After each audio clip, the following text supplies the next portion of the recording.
Hi everyone and welcome to my video. In this video, as you can see, we're going to be going over all of the edible paper. We have edible frosting sheets, wafer paper, chocolate transfer paper, and then I think this is more icing paper.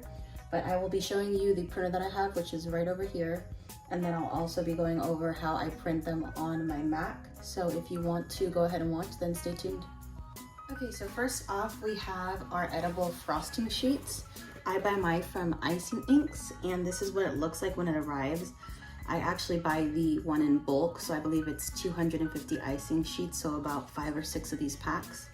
And then when you pull it out of the pack, it comes in this container. So it's an airtight container. You have to rip off the top and then pull out the icing sheets. This is what the icing sheets look like.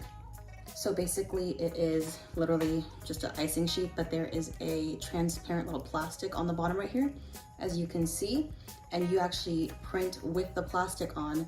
Once you're gonna take it off, you pull off the plastic. You can do a lot of different things with these. With this, I use this for cakes, for cupcakes, sometimes for strawberries, but not really. I'll try to put in a couple example pictures in here.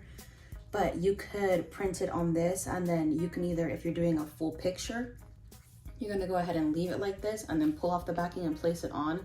Or I've done a CoComelon cake where I print the image of CoComelon and then I cut it off with a X-Acto knife and then I peel it off. So basically this is left on, so you can go ahead and reuse the sheet if you didn't use the entire thing. So I'll get into that a little bit more later. But next we have our wafer paper, if it doesn't fall out. This is what it looks like. I've also bought this from Icing Inks. I did buy my edible printer from, if I can remember, I don't remember the name of it, but I'll go ahead and put it on the screen. And that's where I used to buy my edible paper from, but it got a little bit too pricey, and edible paper in general is very pricey. But with Icing Inks, if you do buy it in bulk, because I do sell it on Etsy as well, it comes out to a better price. But with wafer paper, this is actually one of my most used paper because it's very stiff. So if you wanted to place it like in a cake so that the image sticks up out of the cake, this is what you're gonna use. Or you can also use the icing sheet and then place fondant on the back, wait for the fondant to get hard. But for me, that's just an extra step which I don't like to use. But I'll go ahead and show you this so you can take a look. So it says net weight 1.5, best buy, it'll give you the date that it expires. With all of these other sheets, as you can see, they come in like airtight containers. With the wafer paper, you honestly don't really have to worry about it because it doesn't go bad very fast. If you guys have ever gone to church before, this is kind of like the little wafer crackers that they give you. And literally those can sit on the shelf for years and they're fine. So this is kind of the same thing. This one is a 50 sheet pack, and this is the one that I use the most often. And then the last sheet, it is a chocolate transfer sheet. So if you guys have ever transferred an image onto a chocolate covered Oreo, this is what you're gonna be using. You can always use a wafer paper or an icing sheet as well and then adhere it on. But what I like about this is literally, it's plastic on the back and then it's sugar on the top. You can't remove the sugar from the icing until you place wet chocolate on top. Once the chocolate dries, the image comes off on the chocolate and you're left with the sheet on the bottom. I know it's kind of confusing, but I will try to make a demo for you guys so you can take a look. With this sheet, this is the only one that when you're doing it on the computer, you do have to flip the image. So if you are printing something that says Happy Halloween, do not print it directly on this because once you transfer it onto the chocolate, it's gonna be backwards. So I'll try to show you that on my computer right now because I'm actually having to print out some portraits for an order for tomorrow. But this sheet is what you're gonna use for all of that. It's much nicer than placing just a piece of paper on top of the Oreo, in my opinion, because it's actually all together, so you'll see what I mean a little bit later. But those are all of the edible sheets that I use. I did used to use a sugar sheet, which is basically like the frosting sheet over here. I honestly tried it out. I didn't see a difference, and I believe the frosting sheets are a little bit cheaper.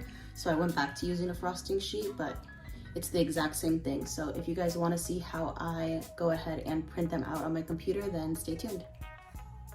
So this is my edible printer. It is a Canon 5S8220. I did buy it off of the Ink Edibles website along with that bundle I was telling you guys about.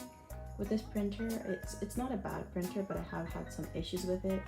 It may be because I'm not very tech savvy, or just because it's not a very good printer. But with that being said, I do have my whole other setup over here.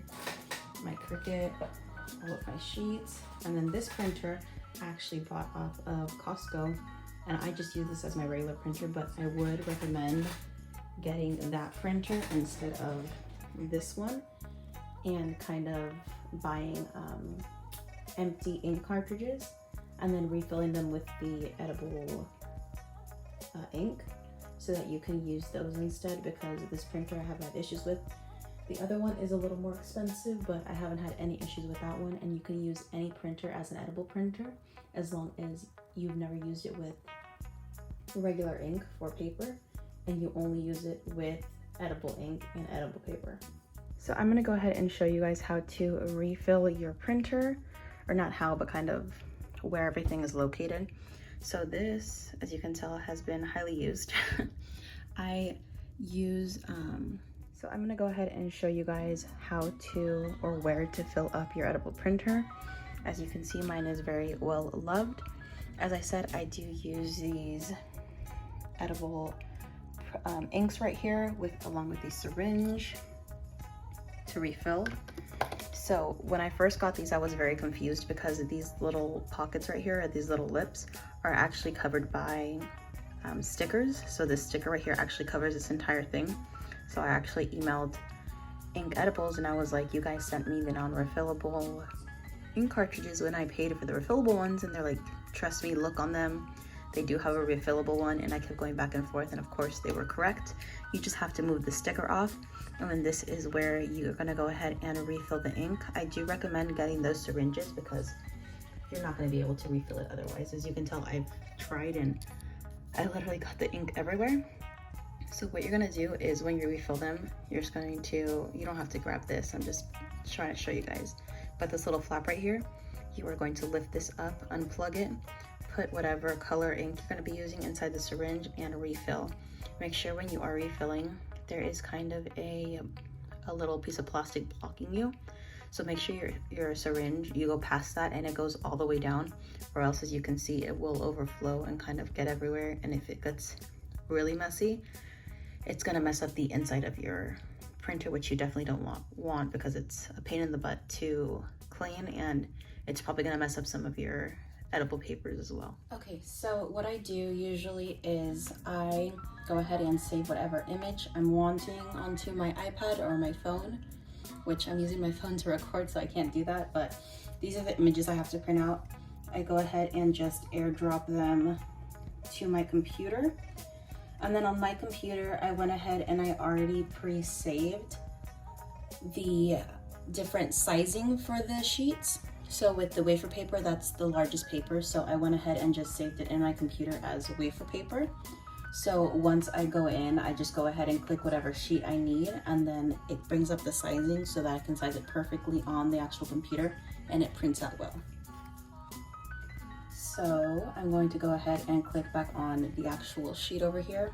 Then I go to File, Page Setup, and then make sure it's on the edible printer. And when it says paper size, this is where you're gonna go ahead and choose your sizing. If you haven't already installed what sizing you're going to use, you'll click right here where it says Manage Custom Sizes. And on the sheet, it doesn't say, right here, it doesn't say the sizing, so just make sure that you have a ruler handy. Over here, I always keep my rulers, and that you are putting in the exact sizing. I'm not sure if on everybody's computer it does this, but on mine, it does require you to have a border. So when I'm placing the images in the actual sheet, make sure that you leave a little gap, because if you don't, when you're printing out the image, it's not going to print out that part of the image, and basically you're gonna have to reuse another sheet and it goes to waste in my opinion, it is just kind of a learning curve. So you're gonna kind of have to learn and work with your printer, but you guys will get a hang of that. So with me right now, with these images, I will be putting them on Oreos. So I'm gonna pick the chocolate transfer sheet. Okay, and this is the sizing for the chocolate transfer. I'm gonna go over here to my downloads and drag them over. And then what I do is I go ahead and I select the image. I go to arrange, I'm sorry, I thought it was arranged. I go to format, image, mask with shape, and I click oval. Because obviously the Oreos are oval, or they're circular, but it gives you a circle image. So you're gonna go ahead and crop the image to how you like. Press done, and then the Oreos are 2 inches in diameter, so you press 2 inches, and there you go. And I'm gonna go ahead and continue that for the rest of the images.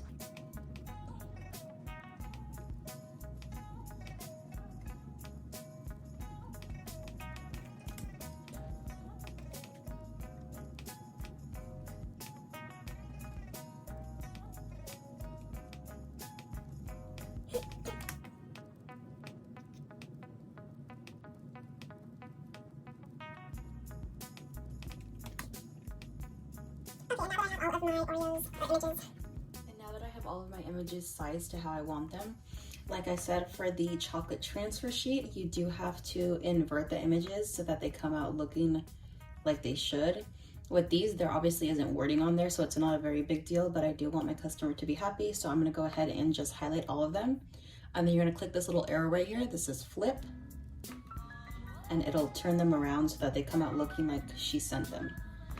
And then you're going to go ahead and size them on the sheet, and then we're going to go ahead and print. I'm leaving a little bit of room on the sides, like I said, so that everything prints perfectly and nothing doesn't get printed on our printer. Okay, so I went ahead and print them out, and here they are.